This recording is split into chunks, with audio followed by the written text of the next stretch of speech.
So the victory for state sovereignty, it'll take one of your elected officials, you want to make sure that they get one, and they see this, that it just did one simple little thing. It restored state sovereignty. It dusted off the 10th Amendment and restored it as part of the supreme law of the land. And I really love Justice Scalia, the way he presents this, because he does it in a very historical fashion.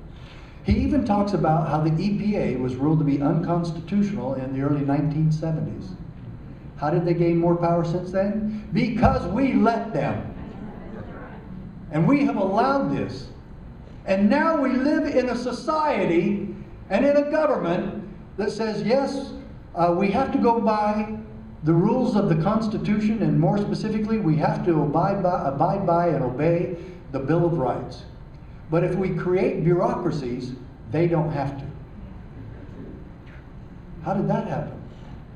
If they create bureaucracies, their policies and their regulations will somehow just supersede the Bill of Rights.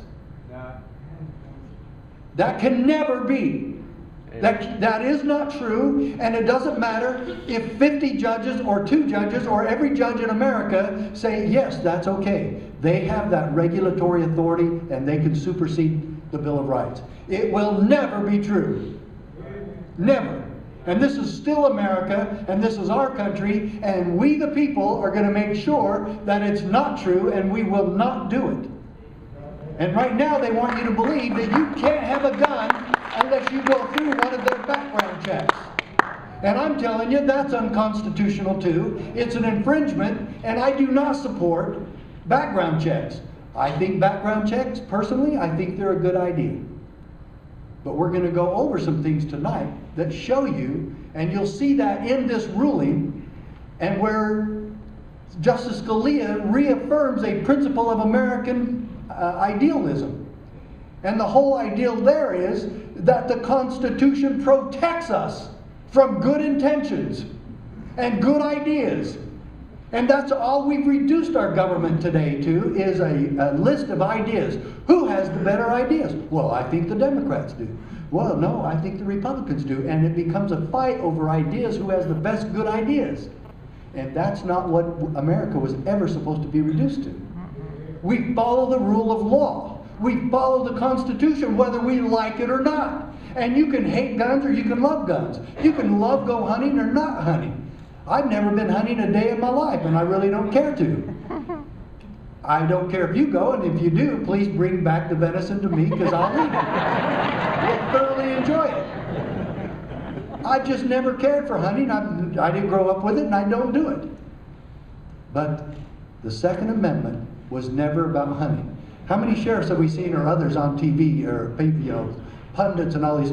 Well, I go hunting. Seen law enforcement officers say that, as if the Second Amendment guaranteed them the right to shoot deer. How absolutely absurd can you get?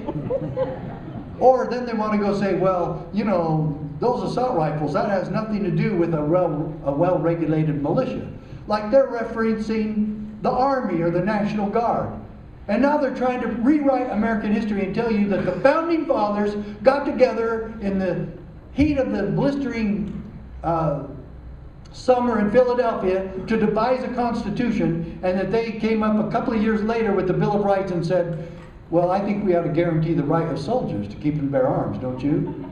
That was never the issue. And that is not what they were trying to do. And if you look up the word militia, even if you look it up on Google or in any dictionary, you'll see it was citizen volunteers. That's what the militia was. And if you want to look up history and find out what the militia was, focus on one little thing called the Ride of Paul Revere. Paul Revere called out the American militia. He called out his neighbors. He called out you and me. It was us. And George Mason said, I asked, sir, what is the militia? It is the whole body of the people. And then he gave the warning, to disarm the people is the best and most effectual way to enslave them. And now do you know why we get upset a little bit when we see politicians trampling the Constitution and showing a complete disregard for our country's history, for our country's law, And no matter what you do about analyzing all the statistics, gun control in America is against the law. It is expressly forbidden by the supreme law of the land. So now what I do to celebrate that wonderful principle in the Second Amendment, every time they pass another gun control law, I go buy 2 more.